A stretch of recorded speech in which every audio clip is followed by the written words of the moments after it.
Hey guys, what is up? So today we're going to be doing a little different kind of video. I know these past two videos have been, it's going to be a little bit different, but this one actually is. But this is going to be things to know before you get your first nepenthes greenhouse. Well, greenhouse. This is a old grow tent that I've had for, I think, just under 4 years.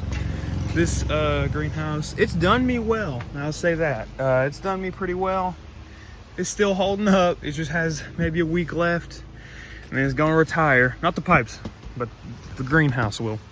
But I'm just gonna make this video to show you what you should know before getting your first nepenthes greenhouse and what you should expect from it before you start doing everything, because the whole reason why I got this greenhouse was because I had my nepenthes ventrata, ventricosa, Gaia, spectabilis, mira, and ampullaria ventricosa in my brother's window. It was an east-facing window, and you can see it in my old videos. I even kept a fly trap in there at one point. But I told my brother to keep a heater in there and keep it on 80 degrees for my plants, with the window constantly open, like no breaks. It was real hot in that room. And then my parents said, yeah, that we're not gonna have that. So they spent, I'd say this was maybe 100 somewhere around that way whenever they got this.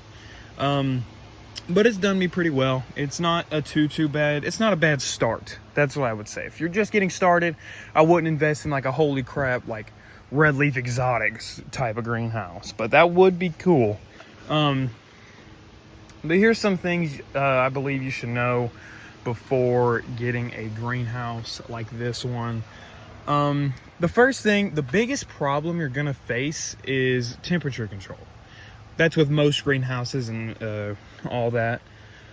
So with temperature control, this greenhouse can get very hot and very cold very fast if you don't react quick enough or you don't take the same safety precautions like I did. I've learned my lesson. Like in my Even I Fail Sometimes video, I accidentally forgot to turn on my heater whenever I went and left overnight in the middle of winter, so these plants got, you can see on my Flegiana. This leaf was from that night. It's coming back, but the biggest thing, since we're in summer, I'll talk about that right now. I used to lift this little part up from the greenhouse because back here is shaded by like my neighbor's yard. They got trees and stuff. I used to lift it up and I put a box fan right there so that the cool air would come through here and it would go out here. But now I just have this oscillating desk fan and I zip tie this one real ghetto-y right here just because it was getting too hot. But also I ordered a little indoor swamp cooler, like a one on wheels, and you just fill it up with water. One day I'm hoping I can get like a big wall maybe in the back for it, for the new greenhouse. But mainly the thing is with cooling, with some of these nepenthes, like my Flegiana, whenever it's getting real hot in here, it loves it in here. But as you can see, Herbigia mira, popped this picture early. Gaia's starting to struggle, but this is on the brighter side of the greenhouse. Ventricosa. Let's see. I think that's pretty much it. I think the Amp ventricosa slows down a little bit during the summertime too, but other than that, you really want to keep this thing cool. Depending on your plants, I can't tell you the range you want. Depending on your plants, that's you can do your own research. I'm not an expert on nepenthes. Well, I know how to grow them, but I'm not like a big freak about nepenthes, or at least not yet, not right now. This year's been a Saracenian flytrap year for me. But other than that, fans have been a really good thing. I used to put ice packs in here. I like to put the ice packs like behind the fans. I used to do that, but then it became like a huge hassle to like put them in every night and come back down. Because I check on these like maybe once or twice a day now. I know that's not a bad thing, but like just let the plants grow. I'm not like over here monitoring every single thing. I mean, I'll come in here and I'll spray it down. That's another way to keep cool. I keep I think it's a 5-gallon, like a 1.5 gallon spray bottle for the weeds. And I put a gallon of distilled water in the deep freezer, and I get it super cold, and I'll come in here I'll spray the plants and I'll spray the roof and the poles. That's where there's rust right here. It's fine. And that's another way you can keep them cool, by dampening down. I don't dampen down the ground though, because it's literally just the floor, like the ground. It's just there's trees and grass growing, which that can help keep warm or cool. I have no clue. But with the new one, I put some, you can't see it. It's not gonna be tarped, it's some landscaping fabric. So yeah, it's another way to keep cool, damping down. And also shade cloth. I forgot to mention shade cloth. I believe this is 50% shade cloth. I have no idea. But this thing has done me pretty well. I mean, I wish it was like a little bit lighter so that it's not absorbing as much heat. But I can get a different one. I'll probably get a new one with the new greenhouse. But as you can see, it kind of takes a toll on your plants. I don't know what's wrong with this capensis. This is my first capensis, just a typical capensis. But this thing is growing real weird. Like you can see the leaves are super small. I think that might be because of the heat. There's so many seedlings and stuff like that. So it might just be the heat. I don't know if it's from a lack of light or anything, but maybe, maybe not. We'll see.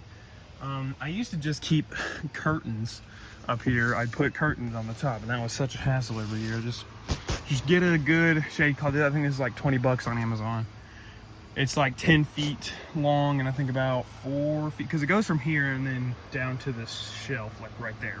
This is a decent sized shade cloth. You just gotta know how much you need for your certain situation. Now let's talk about heat. Heating is also a really big thing. Heating and insulation, let's say that. Heating and insulation is another really big thing. I don't have an example right now, but if you look at my old videos, I took bubble wrap and I wrapped it around the greenhouse. I can put some on the roof to try and help capture some of that sunlight. But yeah, and thermal mass is another thing. Like, since there's so many plants in here and they're in black pots, it kind of heats it up. Like whenever the sun gets in here, there's more sun because the shade cloth will be down and all the plants will be gone. It's more of like how much stuff you have in here that can heat itself, instead of like a little heater. Because I have a greenhouse heater, I just keep it on this chair. It doesn't move. It just sits here, and I'll turn it on as much as I can, or as much as I need, depending on the day. But if it's the middle of January, then yeah, things will be cranked up as much as it can. But yeah, also, if you're gonna heat your greenhouse like that, I also have, usually it's sitting like down here somewhere. You'll see it in some of my older videos. A steaming humidifier. I just come down here with a watering can, pour it in there. Also, don't worry about it if the steam gets on the greenhouse and it drips down on the plants. It's technically distilled water because it's removing all the minerals. That's how most distilled water is made. It's steam distilled and stuff like that. So technically, if you could figure out a way to collect it, I just get a distiller. But you can still get it. It's completely fine. It's a good way to heat your greenhouse and keep everything damp whenever everything's super dry and getting dried out from the greenhouse. Also adds a little bit of heat too. So also another thing, main reason why my Ventrata vine was all the way right here and got killed was because this had that frost on it from the greenhouse, or sorry, from the humidifier, and it froze and it killed the growing point, and I was so mad. But there will be some frost just on the side, but as long as the air is warmer than that, it should be completely fine.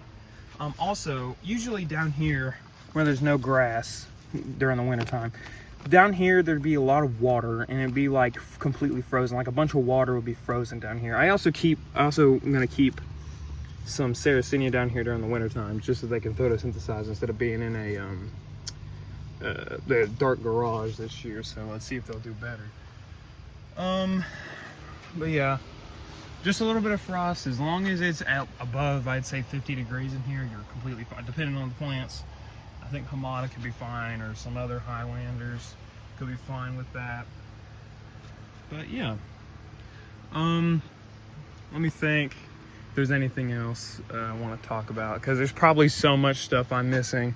Oh yeah, also, if I've had this stupid hamster cage full of leaves in here ever since I got this greenhouse.